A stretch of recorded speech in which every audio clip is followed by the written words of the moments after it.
All right, good morning, everyone. So today we're going to go over some things that you might want to pay particular attention to when you are studying or preparing for your quiz, whether that's your smaller quizzes, like your 15-point quizzes, or your comprehensive quizzes. And these questions may also be on your writing assignments. So we're going to start here in an orientation to lifespan development. So this PowerPoint is already posted, and I'm just going to highlight some things that are particular important. So let's start with cohort. You want to know the definition of a cohort and how that might be used. So a cohort is essentially a group of people who have the same experiences that you do. So they were born around the same time as you were, and they share some similar experiences. So for example, because of my age, I was born around the time that everyone I know saw 9/11 happen. We were all in school at the time. We had the very first forms of social media. So those are some things that are particular about my cohort. All right, what are some other important things that you need to pay attention to? So continuous versus discontinuous development. This will be a question on your quiz. It will be a short answer question. So basically you want to know the difference between continuous and discontinuous development. Discontinuous is stage-like. So when we're going to talk about Piaget essentially stated that folks develop discontinuously, or at each point in their lives, they're in a different stage and they understand things completely differently. So the way that a 2-year-old conceptualizes the world is very different than the way that we do. It's a stage and each stage is different. Whereas continuous development means that you develop slowly over time. So if discontinuous is like a butterfly, you're a caterpillar, then you go in your cocoon or your chrysalis, and then you become a butterfly. Continuous development would be tiny changes over time. So you are a tree or a bush and you just keep growing or expanding, but you're essentially the same. So you want to know the difference between those two. That's important. And Piaget said that we develop through discontinuous. Okay, so we have discontinuous development, or we develop in stages. So another thing that we're going to talk about a lot in this class is nature versus nurture. So nature versus nurture asks the question, is it our genes or our environment who makes us who we are? Right now, our genes mean the genes that we received at the point of conception. So the random genes that your mom and dad gave you. Whereas nurture asks, how has our environment affected our development? And that could be your environment that you experienced inside the womb, or that could be the environment that you were raised in, or even the school you go to. Okay, everything that happens past the point of conception. So you want to kind of go over that and know the difference between those two. And there are several different things that you can read about in your book. We already talked about continuous or stage development or discontinuous. This continues to talk about it in this section. You want to make sure you review that.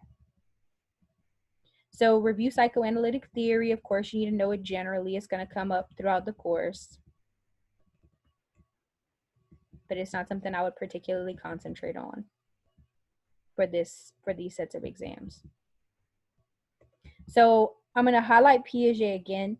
One of the things that Piaget created was this idea of how we understand how children and adults function differently.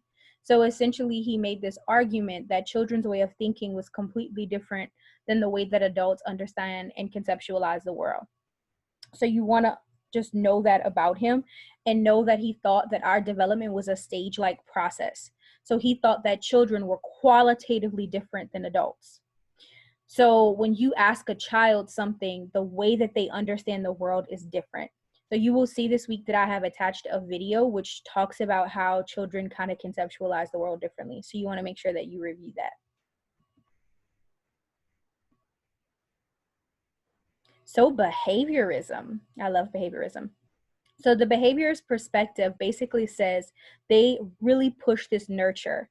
So what we are is because of our environment. That's the basic take-home message. So how we behave and how we interact with the world is because we've been taught to do so, or we have learned to do so through our experiences. So there are two types of behaviorism. There's classical This is going to be like conditioned reflexes. And then there's operant conditions. So this is going to be like behavior modification, or when reinforcement and punishment affect or create behavior. So I'm going to scroll down and you're going to see this quote. This is going to be a short answer on your test. So I want you to read over this quote and I want you to talk about whether this is nature or nurture. You should know which one it is. Okay. So that's important for your quiz. You want to remember that information. And we're going to talk about in this next section how genes affect your development, and we're going to talk about that more in the following chapter. We're also going to talk about autism. These are some signs of autism if you're really concerned about it. We could always talk about it more if you have like someone in mind. You want to just go over this in general. Now, this contextual perspective, this is going to be on your quiz, so you might want to pay special attention to this section. So these different systems and how they influence development. So essentially micro, meso, echo, macro, and chrono, all of these different systems influence us in many different ways. So you can sort of think of it as a bullseye, and if you look in your book, it will show you a picture that identifies how, if you are a child or you're a kid and you're in the middle of that bullseye, each circle influences you. The circle that's furthest out influences you the least, and the circle that's closest influences you the most. So the microsystem would be your everyday environment, like your home, okay? The mesosystem would be like the groups or relationships that are outside of your home, but that are a part of your regular interactions. And then as you get further and further out, you get into the society that you're in. So maybe the city or town or the cultural group that you belong to, and then the nation, and then the world in the frame of time that we're in. So you just want to know what those are, and you want to be able to think in terms of examples.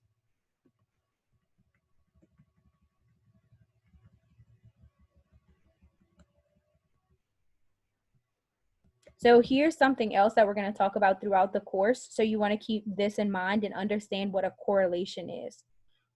So a correlation is a relationship between two variables. That is it. Okay, it's a relationship between two variables.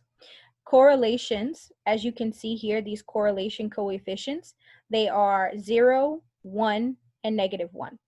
So the positive and negative tell you not the strength, but the direction of the relationship. So if you see a positive correlation, it means the two things go up together. If you see a negative correlation, it means one goes up and one goes down. And then if you see like a really small number, it means they're probably not related. So there's probably no relationship between, let's say, eye color and grades in school. It's probably 0. But there probably is a relationship between grades in school and ACT scores. Not probably, there is. That's why they make you take ACT scores. So as ACT scores go up, generally speaking, your grades in school go up. Now, that's a positive correlation. It doesn't mean that ACT scores cause your grades to go up. No, it just means that the two things are related. Okay? And it's positive because they're going up. So if I said that as smoking goes up, walking goes down. I'm making this up. I have no idea if that's correlated. As walking goes down, that would be negative, okay? Now, there are things that are correlated, but again, correlation does not mean causation. So for example, as ice cream sales go up, and this is an actual correlation, murder rates also tend to go up. As ice cream goes up, murder rates tend to go up. So that would mean there was a positive correlation between ice cream and murder. Does that mean ice cream is causing murder? No. Okay, there's probably something else causing murder and ice cream sales to go up. Possibly like the summer. And is that because it's hot? I don't know. Is that because what else is going on, right? We're unsure. We just know that there's a relationship between those two things. So keep in mind, correlation does not equal causation. So what are some things that can tell us about cause? One of the things that we can use to determine cause is an experiment. Experiments can determine cause because you can have control over all the variables present. So for example, in an experiment, okay, you can determine all of the different variables and control for them. So you have an independent and a dependent variable. An independent variable is the one that you manipulate, and the dependent variable is the result of that manipulation. So for example, if you want to think about an experiment as a recipe, let's say that I make gumbo, which I do, right? And I try to make the best possible gumbo.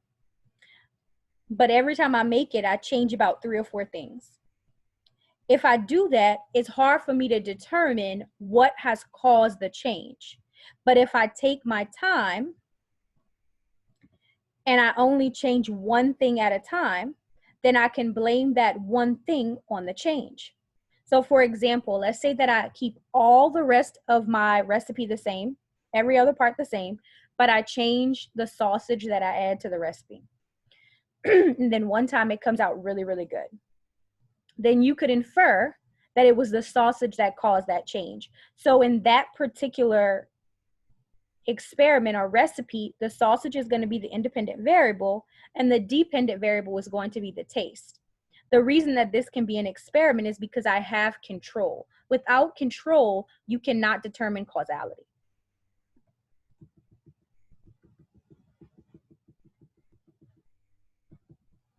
So there are different ways that folks measure and understand information when we talk about development. So I'm going to tell you about 3 different ways to do that. The first one is a longitudinal study. So this is where you look at or you measure someone throughout time. So I had a friend who was a part of a divorce study, and what they did is they asked her questions when her parents got divorced. They asked her questions 5 and even 10 years later. So just following the same person through time to understand how their ideas, opinions, knowledge, everything changes throughout the course of their lives. Then on the flip side, you have a cross-sectional study. So a cross-sectional study takes different groups, different age folks, all at the same time. So they might go to an elementary school and take kindergartners, second graders, and fourth graders, and then ask them questions about their lives or how they understand a certain subject. And then they would compare the kindergartners and the second graders and make a suggestion that they think differently because they're different ages. So this works okay. One of the major issues is if you do it over really big differences in age, you might see cohort issues. So cohort, again, means that your particular generation looks at the world in a certain way. Okay, so if they have right now, what is it, Gen Z? So Gen Z's worldview and the worldview of a millennial could be very different, but that might not be because of age. It might be because we're in different cohorts. So we have difference in our generations and the way we kind of conceptualize the world. And so sometimes cross-sectional studies will pick up information that they weren't necessarily interested in. So the best type of study is the mixture between both of them, which is a sequential study. So they combine both a longitudinal, so you might study a group over time, and they also combine cross-sectional, because what they'll do is they'll study a kindergartner to first grade, a first grader to second grade, and a second grader to third grade, essentially moving through time.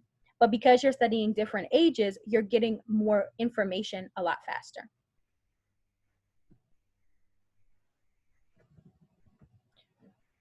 So, excuse me, you want to talk about research ethics, you can kind of go over that. All right, we're going to briefly go over chapter 2 and some things that you need to pay particular attention to. So I'm going to share my screen so that we can do that.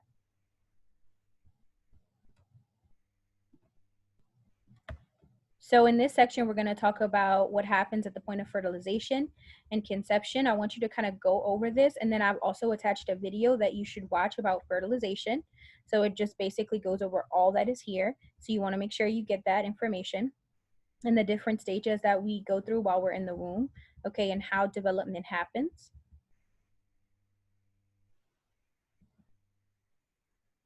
So you want to know the difference between genes and DNA, so you might want to just read over that, right? Genes are going to be the building block for everything that we are, the blueprint for our identity. So what we know is that over the last, several decades, what we've seen is that multiple births are much more common. There are more multiple births. So why is that happening? Part because of fertility drugs. So if you take a fertility drug like clomiphene, for example, it increases the likelihood that you will have twins because it basically forces your body to ovulate, and it forces both ovaries to release an egg at the same time. As you get older, your chances of having twins increases, and I don't even mean that much older. So I'm talking about like 34, 35. You are more likely to have twins than if you would have had children younger. African Americans are slightly more likely to have twins. That's why this AA stands for. Now, one of the issues with having twins, of course, is that when you have twins, you're more likely to have a dangerous pregnancy and they're more likely to be born premature. Doesn't mean that it will happen. It just means that there's a higher chance than if you didn't have twins.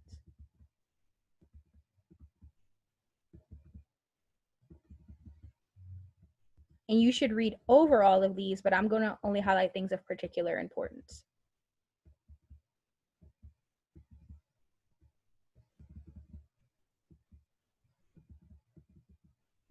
So we're going to talk a little bit about infertility and pregnancy. So I want you to read about what is the normal course of pregnancy, of course, and just understand what that is. Infertility simply describes when you have been unable to get pregnant for at least 12 to 18 months without any type of protection. And as we get older, we are more likely to be infertile. This is for men and women, although it's more pronounced for women. So there's a correlation between infertility and age. So your fertility, or the likelihood that you will get pregnant, as you get older, your fertility decreases. So what that means is as your age goes up, particularly if you are a woman, but if you are a man, it's still, there's similar, but it doesn't happen until a lot later. So if you are a woman, as your age goes up, your fertility goes down. Okay? So this is a negative correlation because the age is going up and your fertility is going down. They're inverse. So this basically talks about different ways to deal with infertility. So like different treatments that you might be able to receive and the ethical issues that go along with those. Miscarriage and abortion, how common it is, and people's thoughts afterward, generally speaking. And some of the things that are, so I'm going to take a second and talk about some of the things in the environment that can cause birth defects. So they have two different words that I'm going to use, a critical and a sensitive period. A critical period means that if something happens at this point during conception, there is no reversing it. So there are times in your development, if you're exposed to something during a critical period, you may have issues lifelong. Whereas a sensitive period means that you could be exposed to it, but there may be ways after you're born or even later in your development to counteract that experience. Critical means there's no way to go back and it's not a problem that you can fix. Whereas sensitive period means that there might be a way to fix or deal with that problem. So these are some other things that are associated with more difficult outcomes. So poverty. And as we go through the course, honestly, poverty will continue to come up many, many, many, many times. That's associated with an increased risk for problems during pregnancy and delivery. And we already talked about mother's age. Teen mothers are also at a greater risk for problems with labor and delivery, although the rate of teen motherhood is going down.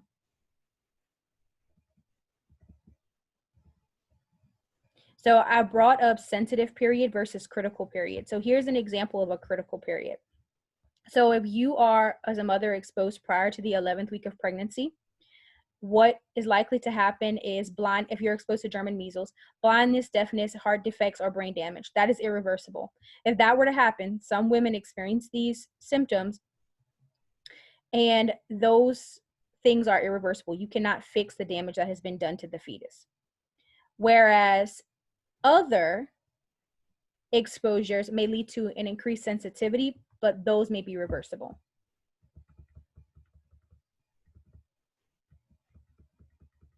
This just talks about all the things that you can do while pregnant, which might be harmful to the fetus. Things that are either in the mother's environment or behaviors that she might engage in knowingly or unknowingly. And this is father's contribution. So that can happen during the pregnancy in the behavior he engages in, like smoking, or if he is abusive, or that can happen at the point of conception, depending upon what things he has experienced and how his sperm have developed. So this walks through the process of labor. and what happens during labor. Just read over this and understand how that process goes and what happens. These are the different methods folks use to give birth. So these are things that allow people to cope and deal with the pain.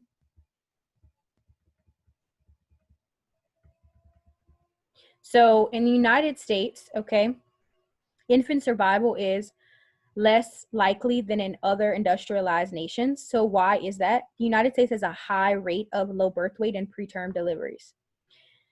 And what you will look at if you go look at the information from different states differ wildly in how they deliver care to mothers. Okay, so expecting mothers and postpartum. It differs wildly from state to state.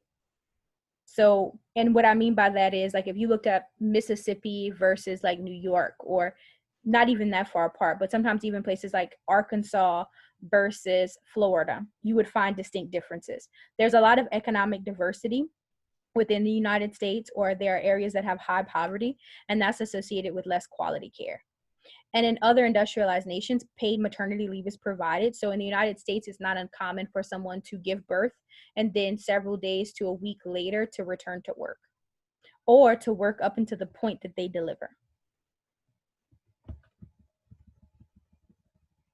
So we know that when infants are born too small, or when they are born preterm, they are more likely to suffer lifelong consequences. So what is preterm? This is when they are born prior to 38 weeks. They are generally below 7.5 pounds, although that's not always the case. Some preterm infants are 7.5 pounds. And then you have a lot of preterm babies, though, are low birth weight. So low birth weight is classified as below 5.5 pounds. Now, you could have a low birth weight baby who was born on time. Okay, those are called small for gestational age. And excuse me, this is usually associated with delayed fetal growth, which means that there was a problem with the placenta, and the placenta was not able to deliver enough nutrients to the baby. So what we know is that when babies are born that small, they are at greater risk to develop all sorts of disorders that I'm going to talk about on the next slide. So what are some things that we know will help them gain weight faster and leave the hospital sooner? So this is going to be kangaroo care or massage. So you may have heard skin to skin. Kangaroo care is when you actually put the baby against your chest or skin. You probably saw pictures or videos of people doing this. And a massage is what it sounds like. You massage the baby's skin. Okay. And that's associated with them putting on weight faster, which is associated with better outcomes. The faster you can get them to put on weight, the better.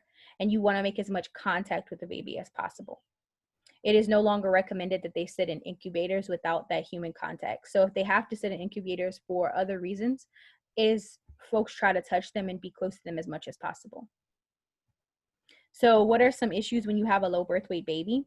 Respiratory distress syndrome, okay, is one issue, but there are lots of others. So only 10% show significant problems by their first year. That's pretty high, because that's not what happens if you have a regular term baby or if you have a normal weight baby. 5% are disabled. By age 6, 38% have mild problems that might call for special ed services, excuse me. Although most, 60%, are even free from minor problems. But the idea is that if you have a low birth weight baby, you're at a much higher risk than somebody who doesn't. So very, very low, these are going to be babies that are born less than 2 pounds. These are babies that fit in your hand. They sometimes look discolored, or not what we normally think is like flesh tone colors. So they might be like deep red instead of like the normal skin color, like brown. Their eyes may be fused shut, okay? At this point, we have 22 weeks of viability. So that means sometimes at 22 weeks, if you have the baby that early, they may be able to live. Not always, but sometimes. So when that happens, they are normally at a greater risk for developmental problems later on in life. So what we know is that African Americans are much more likely to have preterm babies, and they are also much more likely to die in childbirth. Although dying in childbirth is still uncommon, okay, most of the time most people are just fine, but generally speaking, African Americans have a much greater chance than any other demographic. And that's going to be your question for this week. Why is that? So I'm gonna let y'all look that up, and the instructions are already there, so you can go look at that now, or you can wait till this video is over. So what are some ways that folks give birth? So C-section, okay, is a common delivery method. This is unlike, so we talked a little bit, or we reviewed vaginal delivery. The next most common is C-section. So why is this? When the fetus shows signs of distress, or there's a breech position or a traverse. So a traverse is the baby is like this. Breech is when their feet are down instead of their head. So it is a longer recovery because it is a major surgery. It is quite painful, and you have a higher risk of infection. Anytime you have a surgery, you're going to have a risk of infection. So what we know is that the use of fetal monitors, so this is when they strap that monitor to your stomach when you're having a baby to hear the baby's heart. Those things have been associated with higher rates of C-section. They're actually being recommended to not be used as often because they are associated with pushing folks to get a C-section when it might not have been necessary. So they sometimes indicate distress when there was none. They have a high rate of false alarms, which is why in many hospitals, they are only to be used in high-risk pregnancies. So this is what I was talking about a second ago. African-American women are more likely to die in childbirth, and so are their children. And so I want y'all to look that up. That'll be your question. Although infant mortality is still low, so it's still a concern because of course it still happens. And the rate has been declining, but why are African-American babies twice as likely to suffer that? All right, so you are going to look that up, and that is your lecture for this week. I will see y'all in the Zoom.